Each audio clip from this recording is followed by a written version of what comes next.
The stitches on his head stung like 7 hells. His right arm would be useless for a long time, but against all odds, he was alive. All of them made it out of Stygga Castle alive, including her. Cahir was trying damn hard not to stare, not to follow Ciri like the love-struck idiot that he was, but judging by her glances, he was failing miserably.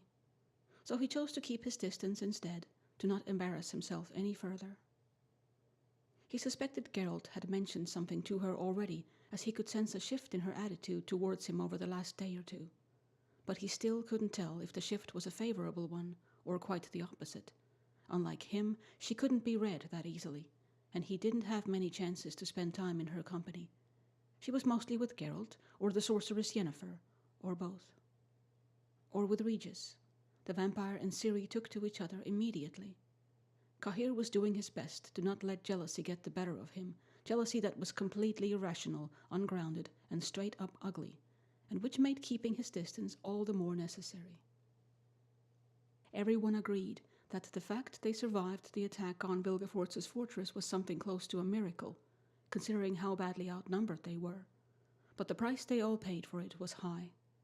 Himself, Milva, and Angoulême were badly injured. Yennefer was still suffering from the aftermath of the tortures, and Geralt needed time for his Witcher mutations to heal his body. Therefore, as soon as they got to a reasonably safe location, a small clearing in a forest a 2 days' ride north, they set up a camp and spent the next few days recovering, resting, tending to their injuries, and catching up, talking, laughing. The relief was overwhelming, the gratitude and pure joy palatable, for against all odds they reached their goal, justice was served, they were alive, and in that brief space of time they were together. They were all aware that part of their story was unavoidably coming to an end, for such was the nature of things, but they didn't speak about it. Instead, they cherished that borrowed time spent in one another's company, for nobody could be sure if they would ever meet again. Cahir didn't let himself think about any of this. Ciri found him the next morning, sitting at the edge of the forest and cleaning his blade. "I realized I never thanked you properly," she said as she sat beside him. "There's no need, my lady," he replied awkwardly. He was aching for a moment of privacy with her, and now that it finally happened, all the words seemed to have simply disappeared. "Lady," she snorted. "I'm no lady. Last time I was anything other than prey, I was a bandit and a pet killer on a leash." Her voice cracked at that. Cahir looked up at her, surprised by her words and her tone both. "As for the thanks, I beg to differ," she continued after a moment, her head tilted. "You saved my life back there, and Geralt told me about what happened earlier, about everything you've done." "I wasn't the only one," he shrugged uncomfortably. "No, and I'm indebted to all of you," she agreed. "But it's your choices that are the most unexpected. Anyone else in your place would have delivered me to Nilfgaard and basked in favors and glory for years, and yet you abandoned your duty, disobeyed the direct orders from the Emperor." Her voice faltered again. She paused briefly before continuing. "It will cost you your future, and if you're caught, your life too." She didn't take her eyes off him for even a second. "Why did you desert? What happened? What changed?" Cahir was silent for a long moment. Finally, he took a deep breath and gathered the courage to speak. She deserved the truth after all, or at least part of it. "Sintra happened," he said quietly, and then, in what was clearly an act of suicide on his part, he added, "You happened." She was watching him for a few heartbeats in complete silence, with a peculiar expression on her face. "You're a strange man, Cahir Mar Drifrin, son of Kellach," she said quietly. She then leaned in and kissed him on a cheek. He froze, afraid to move, to breathe, as if it would break the spell, make it all a dream he'd have to wake up from. "That's still not a proper thank you," she smiled at him. From up close, her eyes were even more green. "But that's a start." With that, she got up and walked away to join the others, leaving Cahir stunned. A moment later, Regis materialized out of nowhere, as was his wont. "You should probably close your mouth," the vampire mocked him, but his voice was gentle. Cahir shook his head, unable to speak, and kept looking after Ciri. "A word of a warning," Regis continued in the same tone. "She is not the girl you dreamt of." He spun around to face the vampire, who simply stood there looking down at him. "What?" he breathed. "How do you even... Geralt told you?" "No, he did not," Regis said with a small smile. "I'm afraid you talk in your sleep. Just once or twice, mind you, but from the context, that was enough." Cahir found himself praying for the earth to swallow him to spare him further mortification. "Does everyone know then?" he asked, struggling to keep the bitterness at bay. "I don't know about everyone," the vampire replied softly, "but Ciri does." "Great." Cahir shook his head, exasperated, and only then registered the vampire's earlier words. "What do you mean she's not the one I dreamt of?" Regis glanced after Ciri himself, thoughtful. "Only that she's real, and that she has been through a lot. She's also too proud and stubborn for her own good." He smiled again. "To be quite frank, I cannot understand how she is not Geralt and Yennefer's biological child, for the similarities are astounding." He must have noticed Cahir's scowl as he broke off and waved his hand dismissively. "But I digress. The point is, right now she needs healing above all else. She needs people who care for her. What she doesn't need is adoration." Cahir looked at Ciri, sitting on the far side of the clearing, hugging her knees to her chest and talking to Yennefer.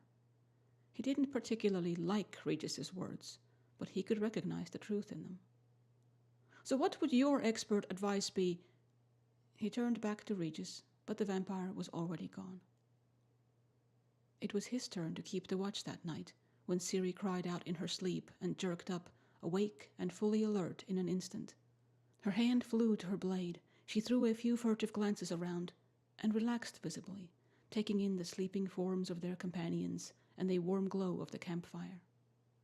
She got up and sat beside him, leaning against a log.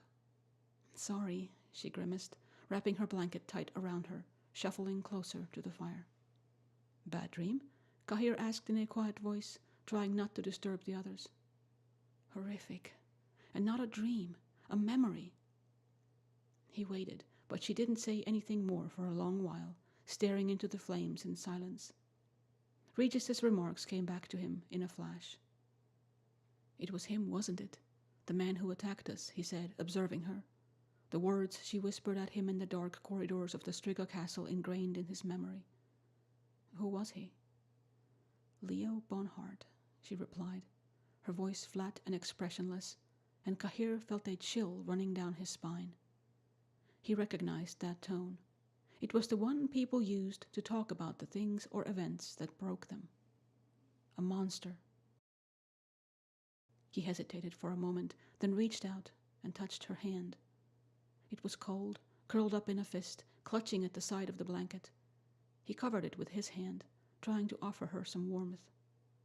She shot him a strange look, but she didn't move away. He took it as an encouragement he badly needed. "I know you don't have many reasons to trust me," he said with a quiet ache in his chest. "Not after my role in what you've been through, but talking often helps. It's barely past midnight and I'm here." He paused for a moment. "For whatever that's worth," he added bitterly. She kept studying him, and he felt like some rare specimen of a bug, dissected by a particularly curious and thorough scholar. No wonder her and the vampire bonded so fast, he thought with unease. Then she started talking, slowly, quietly. She paused often, gathering thoughts, the words coming with difficulty, harsh, often quivering, and filled with pain. He was briefly tempted to simply indulge in marveling at the sound of her voice, but her story, full of injustice and suffering, quickly demanded his full and undivided attention. And so he listened, and asked questions, and held her hand, reliving with her the horrors of the recent years. When she finished, she sat in silence, her posture rigid, her eyes fixed on the flames. Acting on an instinct, he pulled her closer and put his arms around her. And immediately realized that was the best he could have done.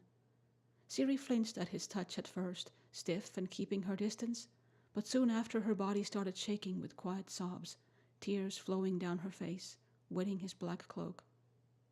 He hugged her tight, stroking her hair, murmuring words of comfort. She gripped at him, hid her face in his chest and cried, for her friends, for her beliefs that turned out to be delusions, for the parts of herself that were irrevocably lost. After a long moment he felt her relaxing, softening in his embrace.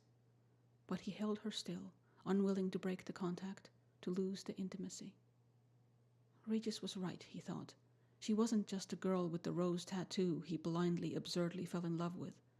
There was so much more to her, the glimpses of which he was only now beginning to see.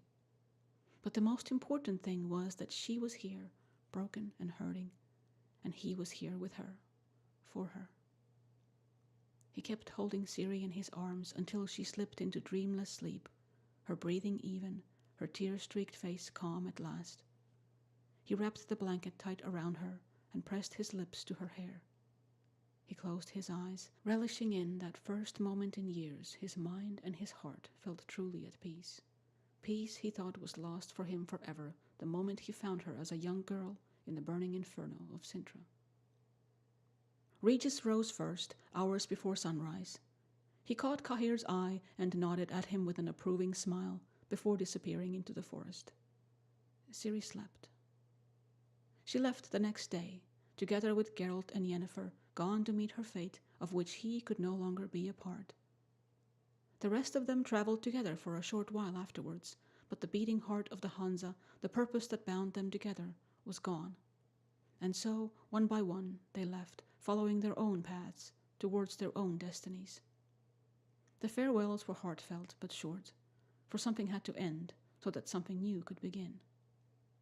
Only stories remained of them, tales defying belief, told in hushed voices by the campfire, of the crows crying for blood over the cemetery of forgotten ships and the slaughters that followed, of the witcher that died and returned, of the dead kings of the north, of the wild hunt riding through the northern lands. But there were no stories of her. Cahir hid in Cahir, the only place on the continent he could think of that could offer a relative safety from the imperial justice. There he tried to carve a new life for himself, to move on, to forget.